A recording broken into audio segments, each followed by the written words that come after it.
Haraka Matara, mwenyekiti wa kitaifa wa shirika la Kenya Correspondents Association.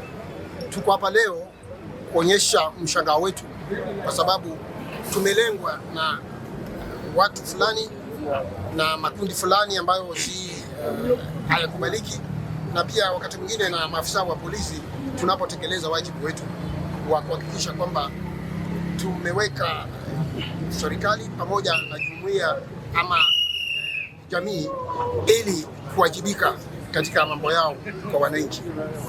Leo tuko hapa pia kudhihirisha wazi kwamba sisi si watu ambao tunafunja sheria, lakini tunazingatia sheria.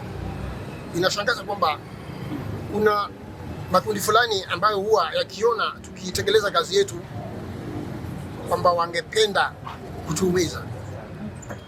Hatutaki, na tunasema kwamba sisi ni watumwa na watumwa lazima waheshimiwe.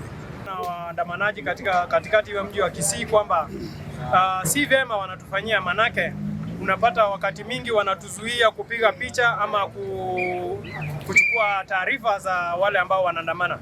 So kutoka hapa sisi tunaelekea katika ofisi ya kamanda wa kaunti ya Kisii, kamanda wa polisi, tuweze kumwambia yale ambao tunapitia kama wanahabari. Vile vile tutaweza kuenda katika ofisi ya kamishna wa kaunti ya Kisii ambapo pia tunaweza kuzungumza naye yale ambao tunapitia kama wanahabari. Sisi hii ni kazi yetu, na sisi hapa ni watumwa, na sisi tunafanya kazi ya kutangazia wao habari. Sisi criminal tunahitaji kusumbuliwa ama kupigwa anyway. We received your request this morning, memorandum, that you are demonstrating because of some reasons which you are making some allegations that your colleagues were harassed. I don't know, but we urge you that we need to respect the law. This is our country. We need to respect the law. You are also citizens of this country.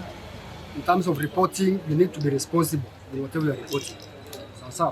So we support you, and we also need to work together.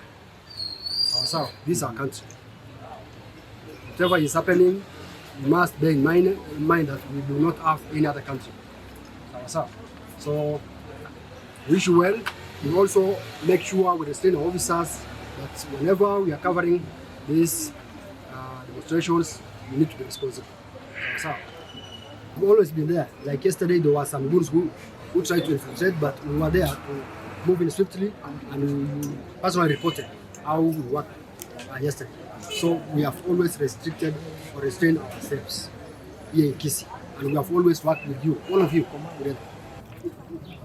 Wakati mmeandamana kuweza kukuja hapa that you are within your rights, na kwamba rights zenyu kama wanahabari ziko kwa sheria na zinafaa kuwa protected, so it is your right kuweza kufika hapa leo. So ninataka kuwaambia kwamba kama ofisi ya County Commissioner tumeweza kusikia malalamishi yenu, tumeweza kusikia vile ambavyo mnataka. Nawahakikishia kutoka kwa ofisi ya County Commissioner, na wahakikishia kwamba usalama wenu kama journalist wakati mnavyofanya kazi yenu. Kwa hivyo hakuna mtu anafaa kuwasumbua ama kuweza kuingilia kazi yenu. Ninyi mko kwa kazi yenu na kazi ambayo iko kwa sheria. Kwa hivyo usalama wenu kabisa, we are assuring you of your security while you go around within your duties. Hili sisi kama Kenya, we are a republic nation na tuko na sheria kabisa inaelezea hiyo maneno yote. Kwa hivyo we have a constitution, na constitution ndio inafaa ifuatwe.